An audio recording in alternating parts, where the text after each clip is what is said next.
안녕하십니까. 오늘은 사도행전 5장 5절에서 11절의 말씀으로 아나니아와 삽비라 두 번째라는 제목으로 하나님의 말씀을 나누고자 합니다.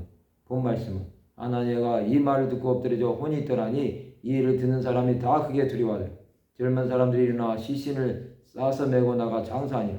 3시간쯤 지나 그의 아내가 그 일어난 일을 알지 못하고 들어오니 베드로가 이르되 그 땅 판값이 이것뿐이냐 내게 말하라 하니 이르되 예 이것뿐이라 하더라. 베드로가 이르되 너희가 어찌 함께 껴하여 주의 영을 시험하려 하느냐. 보라 네 남편을 장사하고는 사람들의 발이 문 앞에 이르렀으니 또 너를 메어 내 가리라 하니 곧 그가 베드로의 발 앞에 엎드려져 혼이 떠나는지라. 젊은 사람들이 들어와 죽은 것을 보고 메어다가 그의 남편 곁에 장사하니 온 교회와 이 일을 듣는 사람들이 다 크게 두려워하느니라. 아나니는 베드로의 말을 듣고 엎드려 혼이 떠나가므로 하나님께서 목숨을 거두어 가시니 하나님께서는 성령을 속이는 것을 용납하지 않으신 것입니다. 이 일을 듣는 사람이 다 크게 두려워합니다. 젊은 사람들이 일어나 시신을 싸서 메고 나가 장사합니다. 하나님은 초대교회 형성 때 교회의 부흥을 해치는 자들을 멸하신 것입니다. 3시간 뒤에 그의 아내 삽비라가 자신의 남편이 죽은 일을 알지 못하고 들어옵니다. 베드로는 땅을 판값이 이것뿐이냐고 말하라는 것입니다. 삽비라는 예라고 말합니다. 베드로는 이 두 부부의 거짓말이 주의 영을 시험하는 것이라고 말합니다.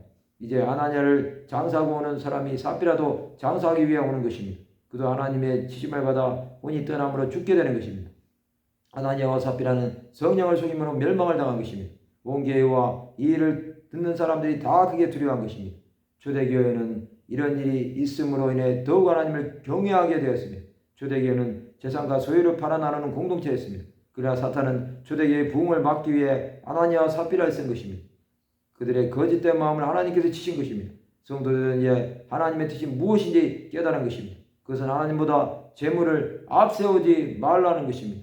마태복음 19장 29절에 보면 또 내 이름을 위하여 집이나 형제나 자매나 부모나 자식이나 전토를 벌인 자마다 여러 배를 받고 또 영생을 상속하리라. 하나님의 이름을 위하여 벌이는 자는 반드시 갚아주실 것입니다. 또 영생을 유업으로 주심으로 하나님 나라에 들어가게 되는 것입니다. 우리는 재물보다 더 귀한 구원을 받은 자들입니다. 이런 하나님의 은혜를 입은 자들은 재물 때문에 자신의 생명을 버리는 자들이 되지 말아야 합니다. 성도 여러분, 오직 하나님 나라를 위하여 살아가시기 바랍니다. 내게 주어진 재물이 하나님 나라를 위한 것이 아니면 우리는 멸망할 수밖에 없습니다.